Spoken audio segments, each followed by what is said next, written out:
लग गई इंडिया दे नाल ओए मैं लुडियां पावां रोल पैगन लोर कराची नचे सारा फैसलाबाद ओए मैं इंडिया जावां। ज़ैन खुश खुदा दा खौफ कर, तू इन्ना खुश कातों होंदा है भी जंग होंदी? जंग कोई चंगी चीज नहीं है। आपो जी मैं सोचना पिया इत्थे तां मैनू कोई लभनी नहीं, उत्थे जाके ही आपां कोई ले आनी है। जूही चावला, सनी लियोनी, कतरीना कैफ, आए हाय हाय नजारे।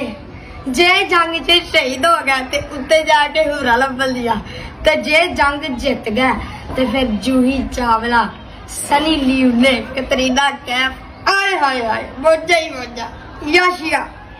पाकिस्तान ते इंडिया दी अगर जंग लगी ना तो मैं उस जंग वाली जाते वन के ते पकौड़े समोसे ते नाल कमांदा वाला जूस ला खलोसा, क्योंकि गर्मी इतनी ज्यादा होती उन्होंने को भूख तरे बहुत ज्यादा लगसी। उत्ते बाद जेरा पाकिस्तानी कमांदा वाला जूस पियोना सी उसको देसा 100 रुपये गिलास, ते अगर कोई चढ़ गया इंडिया वाला हथे उसको मंडेसा 1000 रुपये गिलास। ते अगर गल की वने समोसे पकौड़ा दी पाकिस्तानियों को सस्ते ला देसा, एक समोसा 100 रुपये दला देसा पाकिस्तानियों वास्ते। ते अगर चढ़ गए इंडिया वाले हथे उन्होंने को तो एक समोसा 500 रुपये मंडे सा, वो भी आलू वाला। अगर कीमे वाला खोने तो वो सीधा 1000 रुपये मंडसा उन्हें।